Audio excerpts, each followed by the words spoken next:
নমস্কাৰ আজি আকৌ অন্য এটা ভিডিঅ'লৈ আপোনালোক সকলোকে স্বাগতম জনাইছোঁ। আজি ভিডিঅ'টো কিহৰ ওপৰত বনাইছোঁ আপোনালোকে গম পাইছে থাম্বনেইলখন দেখি। তাৰ আগতে মই আৰু এটা কথা ক'ব বিচাৰিছোঁ।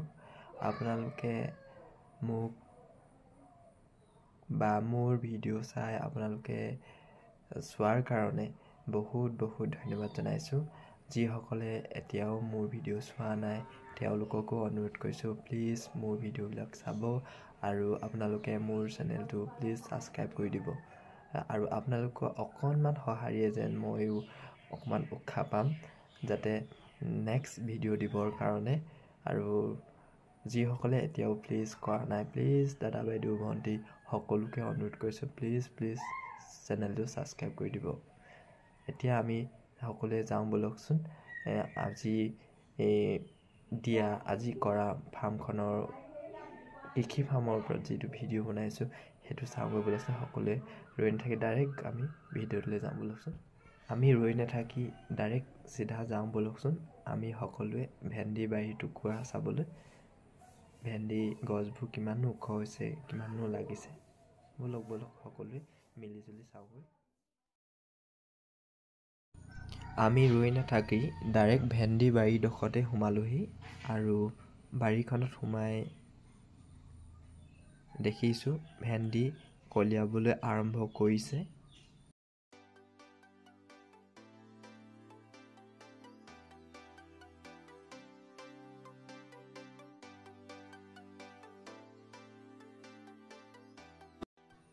এই যে ভেন্দি গছবিলাকে কলি মাৰিছে, কলি মৰাৰ আৰু অলপ দিনৰ পিছত প্ৰায় এসপ্তাহ 2 সপ্তাহৰ পিছত ভেন্দি ছিঙিব পৰা হৈ যাব,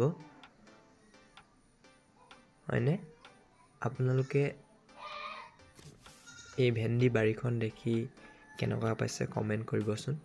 আৰু ইয়াত প্ৰায় 5.5 বিঘা মাটিত ভেন্দি খেতি কৰি থৈছে। আৰু সিহঁতে এই ছিজনতেই বহু টকা, লাখ টকা ভেন্দিতে ঘটিব পাৰিব। সেইকাৰণে মই ক'ব খুজিছোঁ, যিসকলৰ বাৰী আছে বা এনেই পৰি আছে তেতিয়াহ'লে অকল ভেন্দি বুলিয়েই নহয়, যিকোনো খেতি কৰক আৰু পইচা ঘটক। এতিয়া এই ভেন্দি কেজি প্ৰায় 60-70-80 টকা ওপৰত হৈ আছে। এতিয়া ছিজন ভেন্দি বহুত দাম হয়। গতিকে এতিয়াই পইচা ল'লে লোৱা আৰু এওঁলোকৰ যিখন বাৰী আছে সেইখনৰ পৰা লাখ টকা ইনকাম কৰিব পাৰিব। তেওঁ কলিয়াইছে দেখিছে নহয় আপোনালোকে, ফুল মাৰিছে গছবিলাকত। মই জনাত 20-30 কেজি এতিয়াও ছিঙি বিক্ৰী কৰিলে। এইটোৱে দেখিছেনে এটা ডাঙৰ হৈ আছে। সেইকাৰণে কৈছোঁ আপোনালোকে এতিয়াও সময় আছে, ভেন্দি গুটি আনি ভেন্দি লগাওক বা অন্যান্য শাক পাচলিও লগাব পাৰে। আৰু এতিয়া ছিজন, খেতি কৰা ছিজন, বৰষুণ বতৰ ধুনীয়াকৈ হ'ব। গতিকে পইচা ল'বলৈও তেতিয়া আপোনালোকৰ কুণ্ঠাবোধ নকৰিব, ধুনীয়াকৈ পইচা আহি যাব।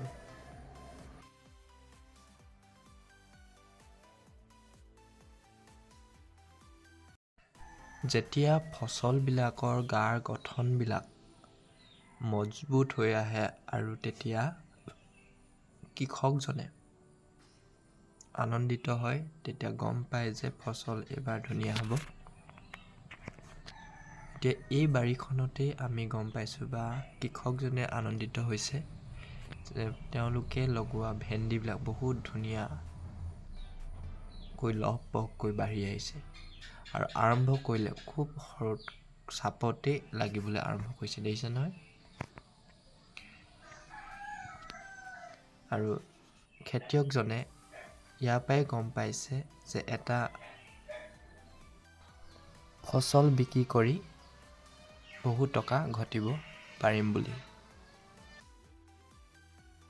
মোৰ ভাল লাগিল তেওঁলোকে যে ইমান ধুনীয়াকৈ খেতি কৰি আমাৰ ৰাইজক খুৱাই আছে আৰু আগন্তুক দিনত এনেকৈ তেওঁলোকে কৃষি কৰ্ম কৰি আৰু ডেভেলপ হওক, তেওঁলোকৰ ফেমিলিবিলাক চলাই নিয়াত সহায় হওক। যিসকলে এই ভিডিঅ'টো চাই আছে, মানে এই ভেন্দি বাৰীখন চাই আছে, তেওঁলোকক মই ক'ব খুজিছোঁ, প্লিজ আপোনালোকৰ ঘৰত মাটি একঠাই হওক বা এবিঘাই হওক বা আধা কঠাই হওক, ঘৰত খেতি কৰক, যিকোনো শাক লগাওক। তাৰপৰা আপোনালোকে নিজেও খাওক আৰু আনকো দিয়ক। পাৰিলে বেছিকৈ যদি লাগে তেতিয়াহ'লে বিকক, বিকি পিনি দুপইচা ঘটিব পাৰিব। তাৰ পৰা আপোনালোকে তেল নিমখ খৰচটো উলিয়াব পাৰিব। সেইটো অন্যান্য খৰচ, কাৰণ এইখন বাৰীৰ নিচিনা ডাঙৰকৈ নকৰিবও পাৰে।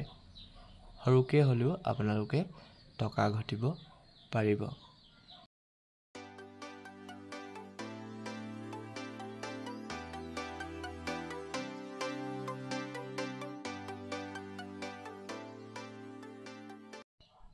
আপোনালোকে আজি ভিডিঅ'টো চাই কেনে পালে জনাব। যদি ভিডিঅ'টো চাই ভাল পাইছে তেতিয়াহ'লে কমেণ্ট এটা কৰি দিব আৰু প্লিজ লাইক আৰু ছাবস্ক্ৰাইব কৰিব নাপাহৰিব। থেংক ইউ, ধন্যবাদ, জয় অসম।